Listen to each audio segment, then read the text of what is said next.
Hello everybody, welcome back to our channel, Life Snapshot.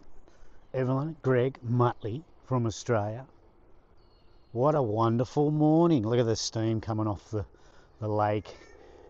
It is about 9 degrees, 8 to 9 degrees. It's about 8:45 in the AM on the 20th, Friday, June. It is almost smack dam in the middle of winter here, so the mornings are cold. The afternoons come about 4 o'clock, it gets cold, but during the day it's not too bad. Have a look at that for a beautiful, well, if I think you can see it. I don't know if these X4s zoom, I don't think they do, but the moon's still out, just a quarter of the moon, and there's the sun over there just rising above these trees. So I need to talk to you people, you wonderful people. Thanks for everybody, first of all, for subscribing. Appreciate that. I will let you in on a bit of a dose of reality. I'll tell you what I did last night, right? I did a few things, but one thing that really hit me and I wanted to talk about was, and it's going to be a dose of reality for people. It's not going to be a good dose, but I feel it needs to be spoken. We need to compare what's happening in this country to other countries so people get a perspective. What is going on here? I say it over and over again, and I'm just going to keep saying it. The politicians in this country are trash, right? And I can prove it. I can prove it right now because of this documentary I watched last night. And I really do want people to talk about this. Talk about it amongst your family, talk about it amongst your friends, your co-workers, anyone who will listen, and you got to let them know about this video, and you got to also do your own homework, okay? Leave a comment down below about what I'm about to talk about. Leave a comment about what I'm going to talk about. You know what I mean, right? Leave a comment down below. So, last night I watched this documentary about Korea. Specifically North Korea. Now everybody, it's obvious, we know all about the dictatorship. Kim Jong-un, you know, he's a bad man. Please forgive me, Kim Jong, if you're watching this video. Thumbs up, buddy. But we all know the obvious. It's a dictatorship. Yeah, it's you know, we hear about all these horror stories. Well, I watched a documentary last night with a Westerner, right, going into North Korea. Probably one of the first Westerners to go into North Korea in the last 5 years. Now, as the title says, right, is living in North Korea better than Australia? I can definitely show you a few, or tell you a few points. Then yes, it is better. Let me explain. In North Korea, there is zero immigration. I'll tell you what's going on in North Korea first, and then we'll compare it back to Australia. We'll put the two side by side. North Korea, there's virtually zero. I'm pretty sure it is zero immigration. Okay, population roughly the same as ours. I think it's around 25 to 26 million people. Has zero, almost zero resources. Okay, compared to Australia's resources. Let's just work on that. Okay, and their housing, they build roughly 10,000 houses a home, 10,000 homes a year for the people of their country. Now, that's not bad for a dictatorship. Do you want to mention a few other points? They just built a warship. Granted, the silly thing rolled over. Okay, I get you. But do you see the difference here? What has Australia done to protect their shores? We've just had politicians talking about it. A defence minister that's going over and arguing and calling out one of our biggest and best allies, America. He'd rather argue with these people than go, you know what, let's build something at least. Let's move on, let's progress forward. Let's make sure that our defences are at least in some sort of decent order. But they're not. North Korea's is. Okay? Their pension plan.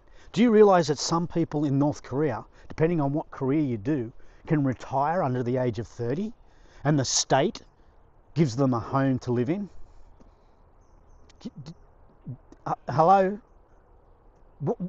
If I was to say to you, think about this, right? If I was to say to you, I'm talking about one country here. If I was to say to you, they have zero immigration, they build 10,000 homes per year for their low income or zero income people. They just built a warship. Okay, they use their own resources for their own people. They have a pension plan that some people in the careers, they can retire at an early age in their 20s. What country do you think I'd be talking about? You would never think it was North Korea, but it's true. It's amazing, isn't it? When you open your, now think about it. Think about all the politicians, the senators. We've got a foreign minister. Okay, Wong. We've got a defense minister. Is it Miles? I don't even know these people anymore because I switch off on it. Okay, we've got a PM, Albo. We've got a housing senator. Okay, I don't know, or is it that other blonde woman? I even flat out refuse not to even try their names. Leave a comment down below. Tell me what their names are. Well, actually don't. No, please don't. Just leave a comment down below to talk about this situation, this subject. Okay, that's all I'm asking. Don't, because I'll cry. I don't want to know this person's name, right?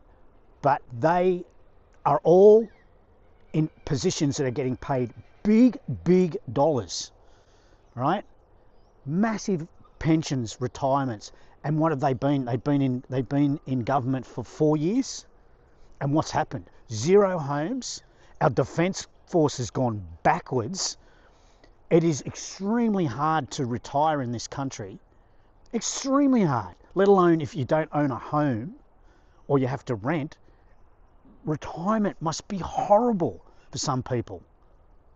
That's this country. Now in North Korea, retirement's good. Everyone has a home. The resources are used for the North Koreans. Do you see the difference? It's day and night what's going on here. How is it that now North Korea is the lucky country when it comes to a lot of their people that need help from the state? How are they the lucky country and we're not? This is unbelievable to me. This is an eye-opener to me. It should be an eye-opener to everybody who's listening. And it should be the discussion that you talk about today at lunchtime or with your family. That there is a country out there that has an absolute dictatorship running the country, but takes care of their people better than Australia.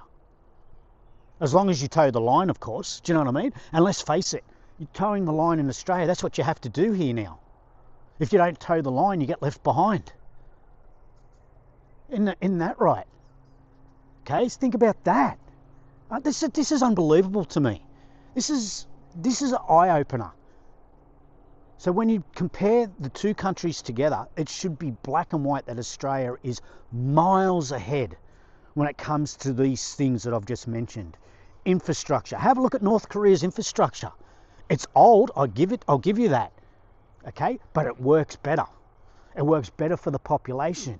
It's better set up so that people can easily grab it. There's hardly anybody in North Korea that owns a vehicle, right? Because, okay, Kim Jong-un makes it like that, but it's not like they've got to walk to work. They just walk down the street and get on a train that's always there, and off it goes and takes them to work. Okay, we don't have that. A lot of parts of Australia don't have access to good infrastructure, trains, buses. North Korea does. North Korea has a better pension retirement plan for its people. North Korea has a better setup when it comes to defense and defending its country. North Korea has a better housing development. 10,000 homes every year. I urge everybody to watch the documentary. You'll find it. It's a guy who, I can't think of his name. I'm not gonna plug him because I don't really watch him anyway. I just come across it. It came in my first page on my YouTube. But there you go. There's food for thought. North Korea or Australia? At least if you move to North Korea, yeah, you got to shut the F up. You're not allowed to say anything. You're not allowed to, you know, your freedom of talking is probably a lot more restricted. I get that. But look at Australia now. You know, we can't even debate anymore in this country. If you debate something, you're caused a racist or a sexist or a feminist or a homophobe or an Islamophobic. You know what I mean? All those things don't exist in North Korea. The people are actually happy. Let's just get that right. Okay? If you majority look at the people in North Korea and then you look at the people in Australia, it's pretty much on par when it comes to people being proud of their country, being happy and content, and knowing that there's a future for them. Those three things in Australia are rare now. In North Korea, it's most of the population can think that. They're proud of it. Not to mention the fact that they fly one flag.